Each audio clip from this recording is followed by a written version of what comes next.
Yo, welcome back to the Weekly Dog. Weekly Dog. Right? Got my man, Macro Scott right here. This is yours truly, Mr. Figures. Coming back at you. So we sitting here relaxing, all right, just chilling. The conversation of NBA starts. Specifically, how many superstars are currently in the NBA? Right. So we have sat here and agreed on the first four, okay?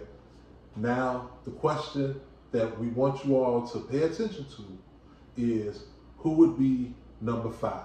Now at this point I'm gonna pass it off to Macro, okay? Because now please, we both agree, not in particular order, but we both agree on the first four. On the first four. So our four, the national superstars that we agree on: LeBron James, undeniable superstar; Stephen Curry, undeniable superstar of the NBA; Giannis Antetokounmpo. I think I might have said his name right. I know I'll be fucking up names. We're just going with Greek freak. We're just going with Greek freak. We just call him a Greek freak. That's it. You know, Antetokounmpo. Number 3, undeniable superstar. And number 4 was Joker. Say it again. Number 4. I don't think people in the back heard it. Number 4 was the Joker for Denver, right? Them are 4 undeniables. Now, when we get to 5, this is where it go bad. You know what I mean? Because I'm thinking superstars. And I'm going to tell you who I said, and I'm going to back it up. You know what I'm saying? I'm going to go first and back it up. What my receipts on why I think. You know when they start saying it. Now I'm going to tell you why before they tell you, okay? Yeah, so come on. My 5th superstar in the NBA right now is Jimmy Butler. Mr. Buckets. He played for Miami. He in the Sunshine State. He the NBA Golden Child. He went to the NBA Finals with a Band of Thieves. He the Robin Hood. So Jimmy Butler right there is the number 5 superstar to me. Now, what you say? Who you say can take him out the throne? Out his seat? I'm going to give you a homer pick, like a subjective pick, and then I'm going to give you the objective right pick. Number 5 for me is KD. You really can't simply deny what he's done, and he was literally a half a foot too long, or he would have been in the finals. Would have been in the finals win. When he stepped on the line. I know. How long ago was that? That was, 3 years ago, man? 2 years ago? Yeah. But, okay. So he got Jimmy Butler beat? I think so. When you talk about superstar. When you talk about superstar. And your argument point is, what's your point is he almost went to the finals? Well, no. My point is this, because I know where he's about to go. So I know where he's about to go. That's not my point. I want to make it clear. That's not my point. Right. My point is this. He's arguably the second best small forward ever to play the game. Okay. On the legacy level, I give you that. And we talk about legacy, and I give you that. Now I can't argue with the number 5 for sure. And we go there. I really can't. Like I said, it's not. I really can't. Yeah, it's like I can't. He can hold his spot down. He didn't win rings, but he got a smut on his name. He kind of got an asterisk on his name a little bit. You know what I mean? He got an asterisk. You know, everybody know, like, hey, they love KD. I love KD. What they call Slim Reaper. But he got an asterisk. Okay. All right. We're going to go ahead and stop it right there. Yeah, what y'all think, though?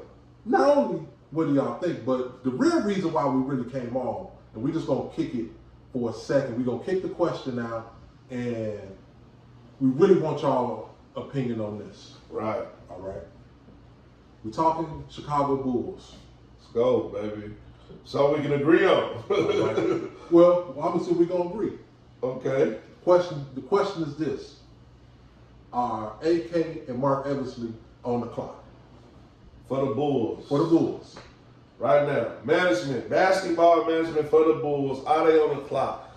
Man, you know I love the Bulls right now. And AK, I gotta give him a season to see where this thing go. You know, so he definitely on the clock clock, but not on the immediate clock. He ain't got like the short hook. Y'all know the Sandman. He ain't got the short hook. You know what I mean? Come here. He ain't got that one right there. He got the little long hook, but they gonna let him get up out there. He get to at least finish this season out because last season was up in limbo with the ball, son. You know, I hate to do it. I hate to say it. I hate to say ball. You know, it's like a bad thing around here, but it's really the truth. You know, how you feel? You know, you don't think ball crippled the plan? Okay, look, as we discussed earlier, you know, the way this team was constructed. Okay. Let's go ahead and look at how this team was constructed, right? AK Eversley came in, looked at what the team was like. Hey, what we gonna do? We gonna trade 3 first-round picks to get Bucci Man.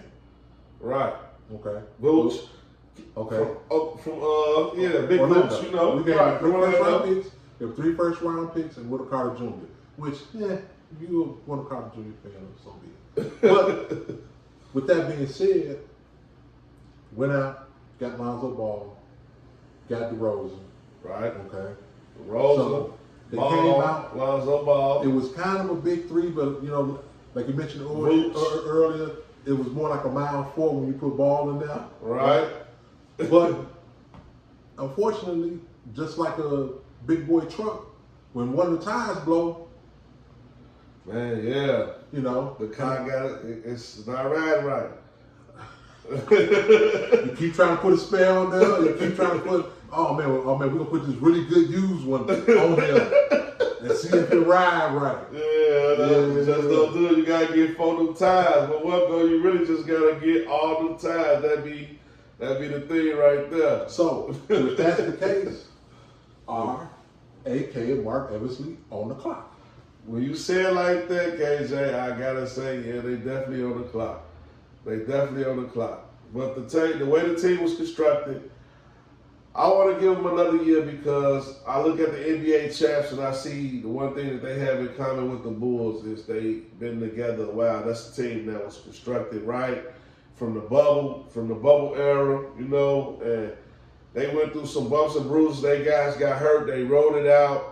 And they toughed it out, and then they star players got better, or they star players got even better without the guy. So it's like when he got hurt, it was like a blessing to Denver because that made the Joker get crazier.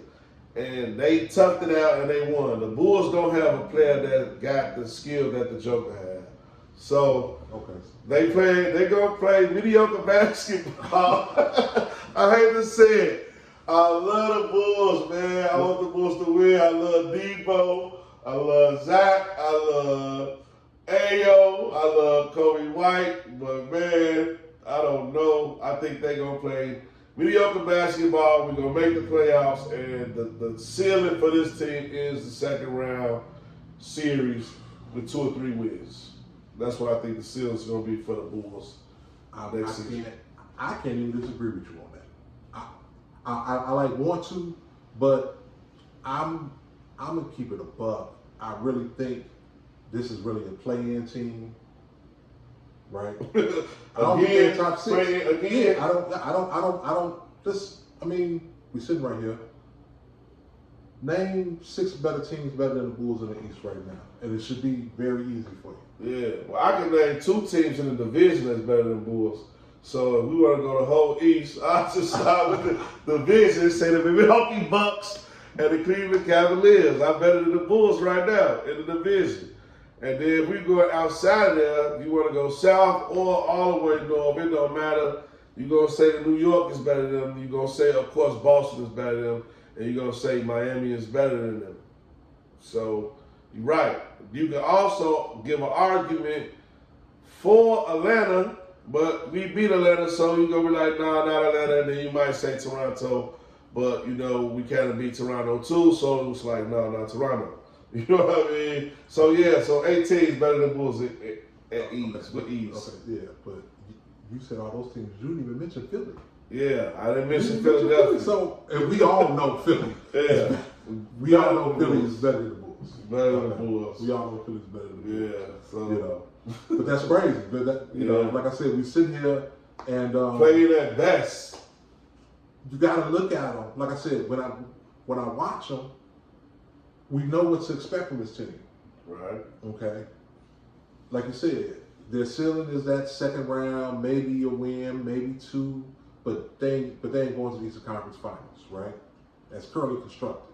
They not. Right. They So not. let me ask you this: if you were AK or Eversley, or you were AK Eversley, is there a move that's out right now in the NBA that can actually make you a championship team? Right now, in the NBA, if I was in management with the Bulls and I could pull off a trade for in the NBA, I really don't see a trade unless it'll be like super unbelievable, impossible to do. You know? Like they trade because they would need to get a player like Jimmy Butler.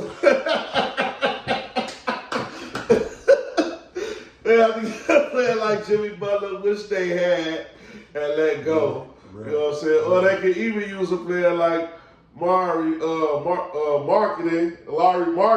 You know I messed the names up. Y'all already know. Y'all been watching the show. That's what he does. It's all good. Yeah. It's all good. No, I'm with you, but like you said, they gave those guys left. They go.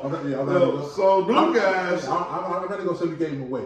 They just left. Yeah, they left. They left. And new guys out there. If I was able to trade for any player, I think right now that can directly affect the Bulls in a major way, it is extremely tough to identify with a player because we need so much. Like we need a player. Like I don't think God put a player like that out here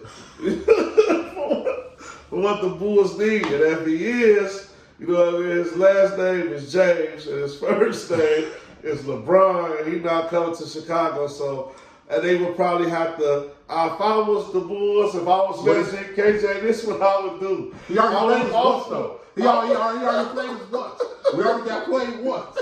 For those that don't know, look it up. He did play us once.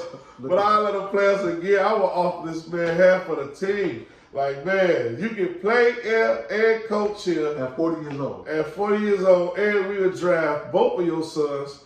And they can play head coach here, and you pick your team, and then the Bulls might have a shot at winning the Eastern Conference over Tatum Brown. Okay.